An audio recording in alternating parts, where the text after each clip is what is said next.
Hey everybody, what's going on? You know, Brazil has it all. Excellent weather. Wow. Wonderful. Wonderful. Delicious food.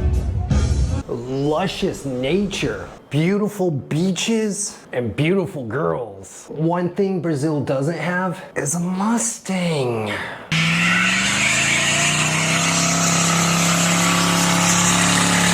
This is Lost in. Strap in, let's go.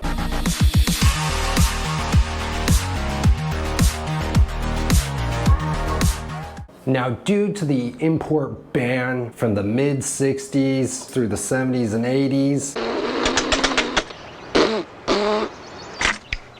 I don't want to talk to you no more, you empty-headed animal food trough whopper! Brazil was denied this awesome little car. But you know what? When my dad was a kid and my Nana and Papa got one of those, the boys just kind of considered it a mama's car. A beautiful day. A Mustang day. Ford Mustang. Practical enough for this family of 5, yet beautiful enough to be honored with the Tiffany Gold Medal for Excellence in American Design.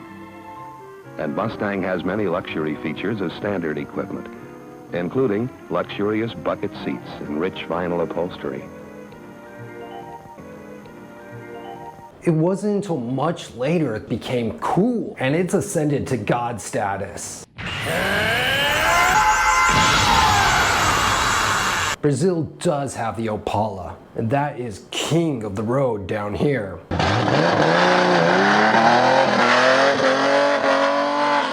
What if I tell you Brazil did have a quasi-Mustang of their own? And no, I'm not talking about any Ford-built vehicle. I'm talking about FNM and their crazy little design to break away from Alfa Romeo's clutches.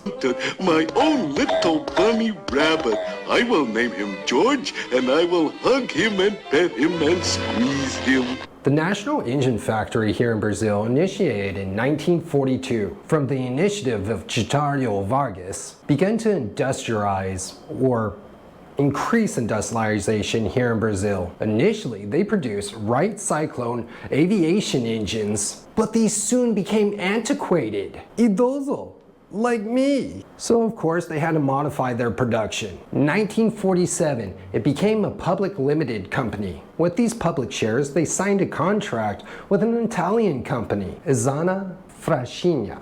And this was a contract for the first Brazilian trucks, the FNM D7300. However, due to the Italian brand's bankruptcy, it forced the Brazilians to look for other options, which was found in the also Italian Alfa Romeo. This started the production of the D5000 trucks, and later the JK2000 sedans. Beautiful. 1968, the company began to be overseen and ran by Alfa Romeo, and in 1974 began to market the Alfa Romeo 2300. That's a cool sedan. It just needs to be shortened. It just needs to be a 2-door. And this little 2300 was underneath the Corey brand. FNM was going through some major internal strife, some major internal reorganization. Jim is in charge of Stanley only in sales-related matters, hence the green line, green for money, sales, get it? There is this yellow zigzag that does give Ryan the authority to discipline Stanley. Great. Until they got a new presidency for the company, a Senor Martins. With proof of his success at the helm, he decided it was time to break away from Alfa Romeo's control and design a car model strictly of their own, rather than just keep manufacturing Alfa Romeo vehicles. He made contacts with Brzinka and a Mr. Malzoni, ended up choosing the project of Anicio Casal. This beautiful car was named Onça, following the nationalist tone that the Brazilian culture was experiencing at the time. Because after all, if the English got the Jaguar, the Americans got the Cougar, then we're gonna have the Onça. The first prototype was taken to the Brazilian Atlantic Fair, and the public's impression wasn't too warm. It was downright unfavorable. You suck! And this led to a complete redesign of the project. This time, it was clear they completely took inspiration from the Ford Mustang. They probably just changed the front end so they didn't get sued, quasi-maintaining the look of the Italian design. This project was presented to the FNM Board of Directors and was approved and was put underneath the code AR0200. A lot of zeros. And this was filed under Project 109 using the FMN TIMB platform as the base. The axles were shortened by 29 centimeters and the overall length was shortened by 22 centimeters. These smaller dimensions combined with the fiberglass body made this little Onça weigh only 1,100 kilograms, 260 less than the TIMB. The engine had 115 horsepower.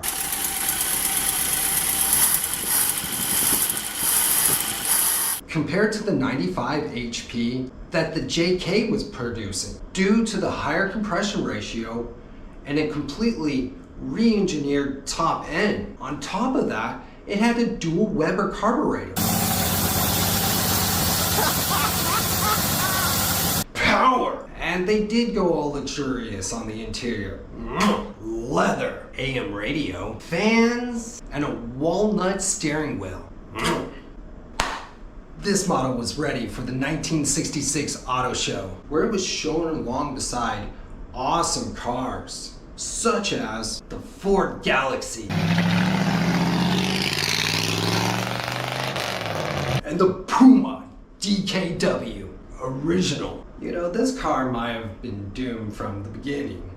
The first test carried out by the FNM chief engineer, a crazy accident occurred. The roof was ripped off the car like a tin can. The driver did manage to control the vehicle. It was a little shaken up, of course, but what caused this accident was even more mind-boggling. It occurred because air was being brought up through the fenders into the A-pillars, and the pressure built up until it just tore the roof right off the little car.